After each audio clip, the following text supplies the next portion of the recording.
সুজলা সুফলা শস্য শ্যামলা এই গ্রাম বাংলার প্রতিটা জনপদ। গ্রাম বাংলার নৈসর্গিক সৌন্দর্য আর কোথাও খুঁজে পাওয়া যায় না। বৈচিত্র্যময় প্রাকৃতিক সৌন্দর্য দেখতে কি যে ভালো লাগে তা ভাষায় বলে প্রকাশ করা যায় না। গ্রাম বাংলার প্রতিটা গ্রাম অপার সৌন্দর্যে ভরপুর। তেমনি আমি এখন অবস্থান করতেছি ব্রাহ্মণবাড়িয়া জেলার বাসুদেব ইউনিয়নের অন্যতম ঐতিহ্যবাহী গ্রাম চান্দি গ্রামে। আমার পিছনে যে নদীটি এটি হচ্ছে তিতাস নদী। বলা যায় তিতাস হচ্ছে একটি আবেগের নাম।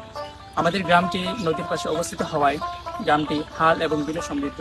বলা যায় হালি বিলি হচ্ছে এই গ্রামের প্রকৃতি তাদেরকে সমৃদ্ধ করেছে এই হাল আর বিল দিয়ে। বলা যায় এই হাল আর বিলি হচ্ছে আমাদের আসল পরিচয় এবং এই হাল আর বিলি হচ্ছে আমাদের আসল সংস্কৃতি। প্রকৃতিতে ঘেরা এই চান্দি গ্রামের প্রাকৃতিক সৌন্দর্য দেখতে কি যে ভালো লাগে, আপনি এই গ্রামে না আসলে তা কখনোই উপলব্ধি করতে পারবেন না। শিশু থেকে বৃদ্ধ প্রত্যেকের জীবনের একটা অংশের কিছুটা সময় তারা পার করে থাকে এই বিলে। গ্রামের অর্থনীতিতে হাল ও বিলের ভূমিকা অপরিসীম। প্রতি 2 বছর অন্তর অন্তর এই বিল হতে মোটা অঙ্কের একটা অর্থ গ্রামের তহবিলে জমা হয়, যা পরবর্তীতে গ্রামের সার্বিক উন্নয়নে ব্যয় করা হয়। আমি এখন অবস্থান করতেছি আমাদের গ্রামের প্রজেক্টে। আমাদের গ্রামের অর্থনীতিতে আমাদের প্রজেক্টের ভূমিকা অপরিসীম। প্রতি 3 বছর অন্তর অন্তর এই প্রজেক্ট হতে আমাদের গ্রামের তহবিলে প্রায় 34 লক্ষ টাকা তহবিলে জমা হয়, যেগুলো আমাদের গ্রামের অবকাঠামোগত উন্নয়নে ব্যয় করা হয় এবং আমাদের গ্রামের অর্থনীতির মোট আয়ের প্রায় 60% অর্থ আসে এই প্রজেক্ট হতে।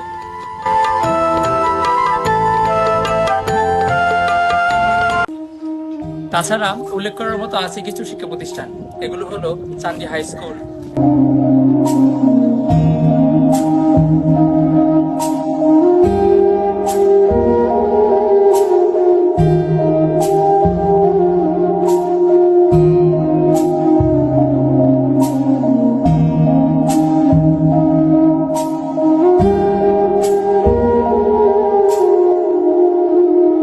তাছাড়া গ্রামের প্রবেশপথে রয়েছে একটি দৃষ্টিনন্দন বিদ্যালয়, যেটি চান্দি সরকারি প্রাথমিক বিদ্যালয় নামে পরিচিত।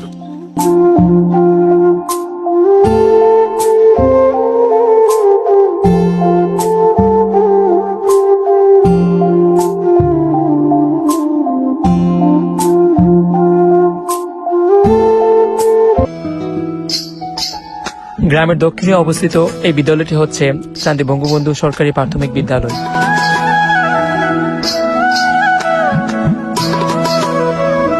রাস্তার পাশে এবং ঈদগাহ মাঠের সংলগ্ন অসাধারণ এবং মনোমুগ্ধকর পরিবেশে অবস্থিত এই প্রতিষ্ঠানটি হচ্ছে আল আমানত প্রি-ক্যাডেট স্কুল এবং এর প্রতিষ্ঠাতা হচ্ছে জনাব মোহাম্মদ এম.এ. কুদ্দুস মিয়া। এই প্রতিষ্ঠানটির শিক্ষার মান এবং পরিবেশ সত্যি মনোমুগ্ধকর এবং অসাধারণ।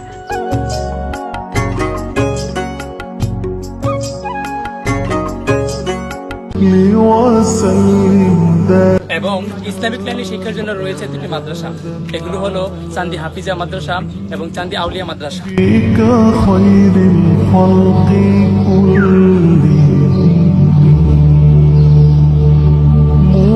প্রথমে প্রতিষ্ঠিত হয় চান্দি হাফিজা মাদ্রাসা, যার কারণে এই প্রতিষ্ঠানটির শিক্ষার্থীর সংখ্যা অনেক বেশি।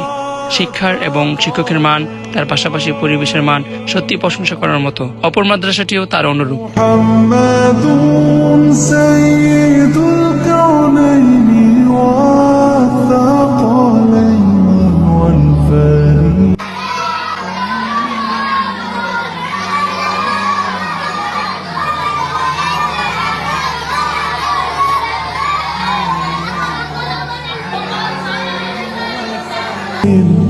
دائما أبدا على حالي بك خير الخلق.